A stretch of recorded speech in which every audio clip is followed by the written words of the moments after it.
तो आज मैं आपको कुछ बड़ी ही विचित्र एवं प्रचलित कहानियां सुनाऊंगा जो कि बहुत ही रोचक भरी है। तो ये कहानी एकलव्य के गुरु भक्ति की है। कृपा करके चैनल सब्सक्राइब करने का कष्ट करें ताकि और भी ऐसे अच्छी अच्छी कहानियां सबसे पहले आप तक पहुंचे। धन्यवाद। तो सुनिए। आचार्य द्रोण राजकुमारों को धनुर्विद्या की विधिवत शिक्षा प्रदान करने लगे। उन राजकुमारों में अर्जुन के अत्यंत प्रतिभावान तथा गुरुभक्त होने के कारण वे द्रोणाचार्य के प्रिय शिष्य थे। द्रोणाचार्य का अपने पुत्र अश्वत्थामा पर भी विशेष अनुराग था, इसलिए धनुर्विद्या में वे भी सभी राजकुमारों में अग्रणी थे। किंतु अर्जुन अश्वत्थामा से भी अधिक प्रतिभावान थे। एक रात्रि को गुरु के आश्रम में जब सभी शिष्य भोजन कर रहे थे, तभी अकस्मात हवा के झोंके से दीपक बुझ गया। अर्जुन ने देखा अंधकार हो जाने पर भी भोजन के कौर को हाथ मुंह तक ले जाता है। इस घटना से उन्हें यह समझ में आया कि निशाना लगाने के लिए प्रकाश से अधिक अभ्यास की आवश्यकता है और वे रात्रि के अंधकार में निशाना लगाने का अभ्यास करना आरंभ कर दिया। गुरु द्रोण उनके इस प्रकार के अभ्यास से अत्यंत प्रसन्न हुए। उन्होंने अर्जुन को धनुर्विद्या के साथ ही साथ गदा, तोमर, तलवार आदि शस्त्रों के प्रयोग में निपुण कर दिया। उन्हीं दिनों हिरण्यधनु नामक निषाद का पुत्र एकलव्य भी धनुर्विद्या सीखने के उद्देश्य से द्रोणाचार्य के आश्रम में आया, किंतु निम्न वर्ण का होने के कारण द्रोणाचार्य ने उसे अपना शिष्य बनाना स्वीकार नहीं किया। निराश होकर एकलव्य वन में चला गया। उसने द्रोणाचार्य की एक मूर्ति बनाई और उस मूर्ति को गुरु मानकर धनुर्विद्या का अभ्यास करने लगा। एकाग्रचित्त से साधना करते हुए अल्पकाल में ही वह धनुर्विद्या में अत्यंत निपुण हो गया।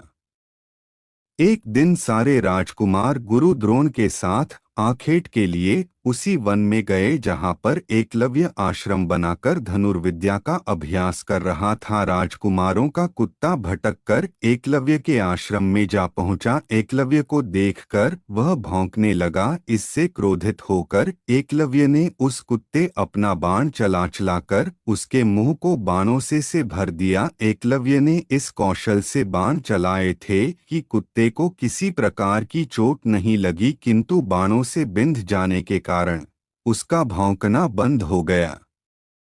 कुत्ते के लौटने पर जब अर्जुन ने धनुर्विद्या के उस कौशल को देखा तो वे द्रोणाचार्य से बोले, हे गुरुदेव, इस कुत्ते के मुंह में जिस कौशल से बाण चलाए गए हैं उससे तो प्रतीत होता है कि यहाँ पर कोई मुझसे भी बड़ा धनुर्धर रहता है। अपने सभी शिष्यों को लेकर द्रोणाचार्य एकलव्य के पास पहुँचे और पूछे, हे वत्स, क्या ये बाण तुम ही ने चलाए हैं?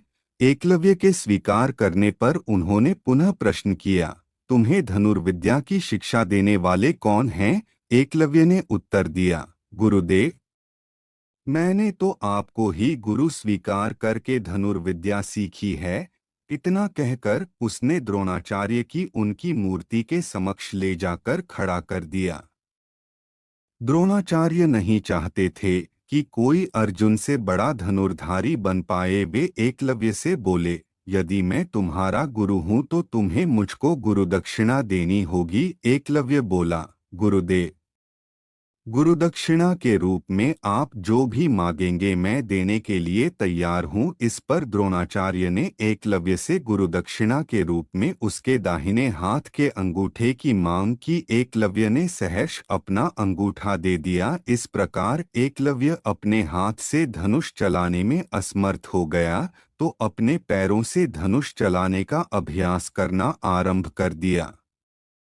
अब एक और नई एवं रोचक भरी कहानी सुनिए जो महाभारत की है।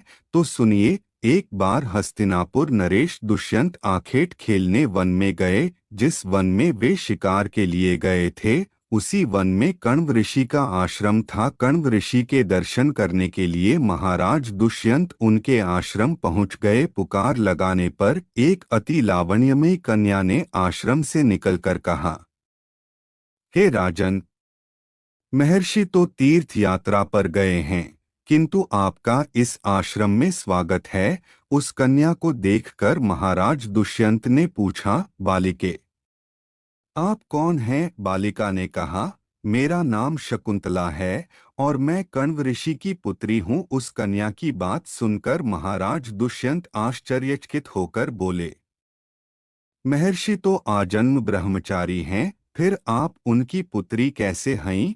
उनके इस प्रश्न के उत्तर में शकुंतला ने कहा, वास्तव में मेरे माता पिता मेनका और विश्वामित्र हैं। मेरी माता ने मेरे जन्म होते ही मुझे वन में छोड़ दिया था, जहाँ पर शकुंत नामक पक्षी ने मेरी रक्षा की, इसीलिए मेरा नाम शकुंतला पड़ा। उसके बाद कण्व ऋषि की दृष्टि मुझ पर पड़ी और वे मुझे अपने आश्रम में ले आए। उन्होंने ही मेरा भरण पोषण किया। जन्म देने वाला, पोषण करने वाला तथा अन्न देने वाला, ये तीनों ही पिता कहे जाते हैं। इस प्रकार कण्व ऋषि मेरे पिता हुए। शकुंतला के वचनों को सुनकर महाराज दुष्यंत ने कहा, शकुंतले, तुम क्षत्रिय कन्या हो। तुम्हारे सौंदर्य को देखकर मैं अपना हृदय तुम्हें अर्पित कर चुका हूँ। यदि तुम्हें किसी प्रकार की आपत्ति न हो तो मैं तुमसे विवाह करना चाहता हूँ। शकुंतला भी महाराज दुष्यंत पर मोहित हो चुकी थी। अतः उसने अपनी स्वीकृति प्रदान कर दी। दोनों ने गंधर्व विवाह कर लिया। कुछ काल महाराज दुष्यंत ने शकुंतला के साथ विहार करते हुए वन में ही व्यतीत किया। फिर एक दिन वे शकुंतला से बोले, प्रियतमे, मुझे अब अपना राजकार्य देखने के लिए हस्तिनापुर प्रस्थान करना होगा। महर्षि कण्व के तीर्थ यात्रा से लौट आने पर मैं तुम्हें यहाँ से विदा कराकर अपने राजभवन में ले जाऊंगा। इतना कहकर महाराज ने शकुंतला को अपने प्रेम के प्रतीक के रूप में अपनी स्वर्ण मुद्रिका दी और हस्तिनापुर चले गए। एक दिन उसके आश्रम में दुर्वासा ऋषि पधारे। महाराज दुष्यंत के विरह में लीन होने के कारण शकुंतला को उनके आगमन का ज्ञान भी नहीं हुआ और उसने दुर्वासा ऋषि का यथोचित स्वागत सत्कार नहीं किया। दुर्वासा ऋषि ने इसे अपना अपमान समझा और क्रोधित होकर बोले, बालिके, मैं तुझे शाप देता हूँ कि जिस किसी के ध्यान में लीन होकर तूने मेरा निरादर किया है, वह तुझे भूल जाएगा। दुर्वासा ऋषि के शाप को सुनकर शकुंतला का ध्यान टूटा और वह उनके चरणों में गिरकर क्षमा प्रार्थना करने लगी। शकुंतला के क्षमा प्रार्थना से द्रवित होकर दुर्वासा ऋषि ने कहा, अच्छा, यदि तेरे पास उसका कोई प्रेम चिन्ह होगा तो उस चिन्ह को देख उसे तेरी स्मृति हो आएगी। महाराज दुष्यंत के सहवास से शकुंतला गर्भवती हो गई थी। कुछ काल पश्चात कण्व ऋषि तीर्थ यात्रा से लौटे। तब शकुंतला ने उन्हें महाराज दुष्यंत के साथ अपने गंधर्व विवाह के विषय में बताया। इस पर महर्षि कण्व ने कहा, पुत्री, विवाहित कन्या का पिता के घर में रहना उचित नहीं है। अब तेरे पति का घर ही तेरा घर है। इतना कहकर महर्षि ने शकुंतला को अपने शिष्यों के साथ हस्तिनापुर भिजवा दिया। मार्ग में एक सरोवर में आचमन करते समय महाराज दुष्यंत की दी हुई शकुंतला की अंगूठी, जो कि प्रेम चिन्ह थी, सरोवर में ही गिर गई। उस अंगूठी को एक मछली निगल गई। महाराज दुष्यंत के पास पहुंचकर कण्व ऋषि के शिष्यों ने शकुंतला को उनके सामने खड़ी करके कहा, महाराज, शकुंतला आपकी पत्नी है, आप इसे स्वीकार करें। महाराज तो दुर्वासा ऋषि के शाप के कारण शकुंतला को विस्मृत कर चुके थे। अतः उन्होंने शकुंतला को स्वीकार नहीं किया और उस पर उल्टा होने का लांछन लगाने लगे। शकुंतला का अपमान होते ही आकाश में जोरों की बिजली कड़क उठी और सबके सामने उसकी माता मेनका उसे उठा ले गई। जिस मछली ने शकुंतला की अंगूठी को निगल लिया था, एक दिन वह एक मछुआरे के जाल में आ फंसी। जब मछुआरे ने उसे काटा तो उसके पेट अंगूठी निकली। मछुआरे ने उस अंगूठी को महाराज दुष्यंत के पास भेंट के रूप में भेज दिया। अंगूठी को देखते ही महाराज को शकुंतला का स्मरण हो आया और वे अपने कृत्य पर पश्चाताप करने लगे। महाराज ने शकुंतला को बहुत ढूंढवाया किंतु उसका पता नहीं चला।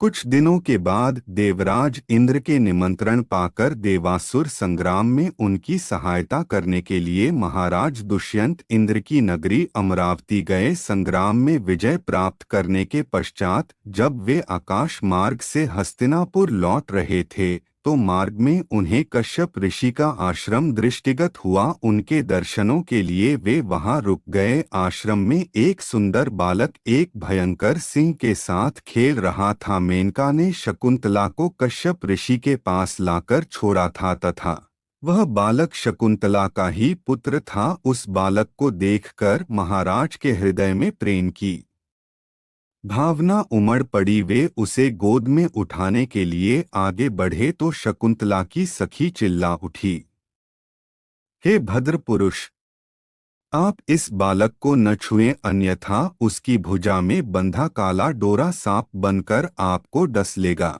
यह सुनकर भी दुष्यंत स्वयं को न रोक सके और बालक को अपने गोद में उठा लिया। अब सखी ने आश्चर्य से देखा कि बालक के भुजा में बंधा काला गंडा पृथ्वी पर गिर गया है। सखी को ज्ञात था कि बालक को जब कभी भी उसका पिता अपने गोद में लेगा वह काला डोरा पृथ्वी पर गिर जाएगा। सखी ने प्रसन्न होकर समस्त वृतांत शकुंतला को सुनाया। शकुंतला महाराज दुष्यंत के पास आई। महाराज ने शकुंतला को पहचान लिया।